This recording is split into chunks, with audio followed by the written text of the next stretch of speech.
안녕하십니까. 정치블로그 IM피터 임명규입니다. 총선 아바타 39일차 랠리 브리핑 시작하겠습니다. 오늘은 저희가 안산을 다녀왔습니다. 안산 그 말만으로도 참 가슴이 먹먹해집니다. 4.23 총선을 앞두고 있는 안산, 지금 판세가 지금 어떻게 돌아가고 있죠? 네, 안산은 상록 갑을, 단원구 갑을 해가지고 총 4군데입니다. 야권 단일화가 이루어지지 않다 보니까 일려 다야의 구도 속에 새누리당이 지금 어부지리를 하게 생겼습니다. 현재까지 여론조사 결과만 보면은 새누리당이 4곳 모두 지금 이기고 있는 형세입니다.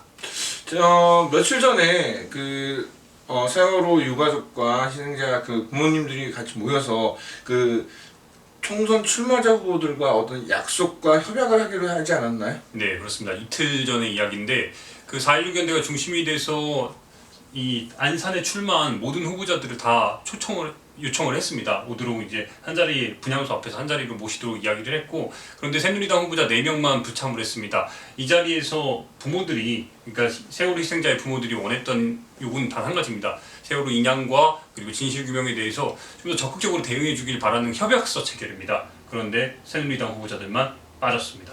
안산 지역구에 출마했다면은 그 안산 그 세월호의 아픔을 결코 외면할 수는 없는데, 이들이 협약식에 나오지 않았다는 얘기는 지금 외면하고 있다는 증거라고 저는 생각을 합니다.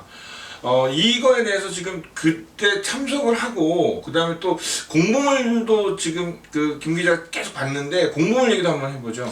일단은 공보물을 다 체크를 했습니다. 특히 단원구가 있는 단원구 같은 경우는 여러 후보자들이 나오는데, 그 후보자들 중에 단 한 명 정의당 후보만, 이재용 후보만 이 세월호 관련해가지고 정책적인 면에서 세월호 기념관이라든지 앞으로의 추모가 어떤 식으로 진행될지에 대해서 좀 구체적으로 이야기를 했지, 그 어떤 후보도 제대로 된 공약, 심지어 그 한 줄의 언급조차 나와 있지 않았습니다. 새누리당은 당연히 언급조차 없었고요.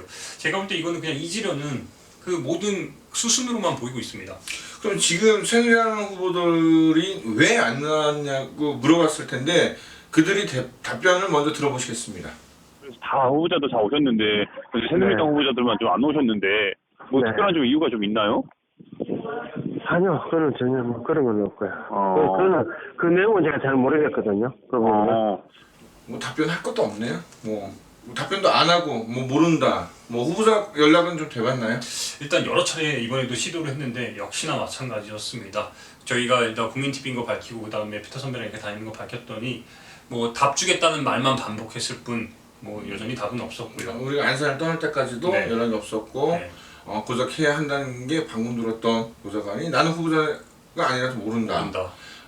그냥 모른다. 시간만 끌다가 이제 넘어가겠다는 얘기인데. 근데 선배 말대로 우리가 좀 더 기가 막힌 일은 모르겠어요. 여기서도 마찬가지로 박근혜 대통령과의 그 친분을 과시하는 후보자들이 현역 의원이고, 전혀 특히 그 선부동 같은 경우는 단원구가 있는 곳인데 전혀 단원구 관련된 그 흔적조차 찾아볼 수가 없었죠. 제일 가슴 아픈 게 사실 이제 그 유가족이나 희생자, 지금 미수습자의 부모님들 같은 경우는 제일 답답한 게 뭐냐면, 분명히 박근혜 대통령이 그 진도체육관에 가서 약속했거든요. 끝까지 찾아내겠다. 근데 인정하겠다. 지금 이루어진 게 아무것도 없어요. 지금 현재 진행 중이지만은 사실 언제 될지도 모르고, 이런 상황에서 박근혜 대통령의 정말 얼굴만 봐도 화가 나는데, 그 얼굴을 대문짝하게 만들어 놓고 그렇죠. 같이 찍은 사진을 선거용 현수막으로 걸고 있다는 것 자체가, 너네들이 아무리 난리를 쳐봤자 선거에 아무런 영향을 끼칠 수 없다고 생각하는 그 오만함에 있지 않을까라고 봅니다. 그래서 우리가 이제 주연 엄마, 세월호 이제 단원구 희생자인 주연 엄마 김정혜 씨를 만났는데 이야기 한번 들어보고 더 앞으로 진행하겠습니다. 저희가 지금 한참 벚꽃 피는 계절이잖아요. 지금 저희 벚꽃만 보면 아주 분노가 또 올라오고, 그런 어떤 분위기가 계속 이어지고 있는 것 같아요. 그러니까 재학생들, 그 부모님들이, 그러니까 우리 입장이 되어주지 못하는 그런 안산 시민들, 그런 것 때문에 저희가 많이 그 시민들한테 많이 다가가려고 하는데 그걸 또 받아들여지지 않아주고요. 참사 당시에는 그나마 그때 당시에는 그 일에 완전 좀 불쌍하다 이런 식으로 하면서 자기네들 어떤 마음이 좀 모아지게 됐다가 한 1년 지나고 나서 그게 확 또 틀어지더라고요. 그게 좀 많이 저희한테도 지금 많이 상처로 다가오고 있어요. 그래서 자, 주영근 엄마가 정의당만이 유일하게 정책으로 이제 그 세월호 관련된 정책을 내놨다고 그러는데, 그러면은 정의당 후보는 어떤 이야기를 했나요? 일단 정의당 후보 자체는 세월호 관련해가지고 추모 기념관이나 지금 논란이 되고 있는 교실 존치 문제, 그리고 이제 안산에서의 평화의 길, 이런 것들을 이제 같이 치유하고 이런 사고가 일어나서는 안 된다, 이걸 정책적으로 이제 로드맵을 제시를 했습니다. 그 얘기도 한번 들어보겠습니다. 한 2년쯤 되니까 지친 시민들이 좀 있으셔요.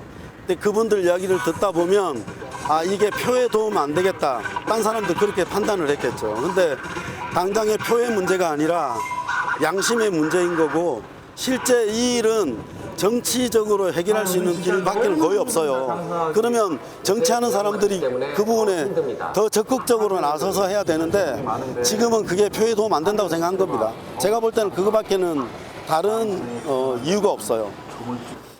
자, 지금 뭐 새누리당 후보는 뭐 약속도 안 하고, 지금 야권은 여러 명의 후보자가 나왔기 때문에 이 새누리당을 이길 수는 없는 상황이고, 그렇다면 야권 단일화를 통해서 어떤 새누리당의 이 오만함을 좀 누르거나 뭐 이겨낼 방법은 없는가요?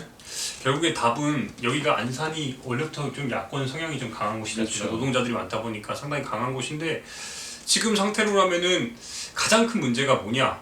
결국에는 야권 단일화만 되면은 모든 후보들이 자기가 다 당선될 거라는 그 욕심 있지 않습니까? 눈앞에. 그 눈앞에 권력에 대한 정말 잡을 수 있다는 그 마음 때문에 서로 단일화가 안 되고 있다고 하더라고요. 사실 야권 단일화는 어떤 승리의 그 전제 조건이 아니라 가장 기본 시작에 불과합니다.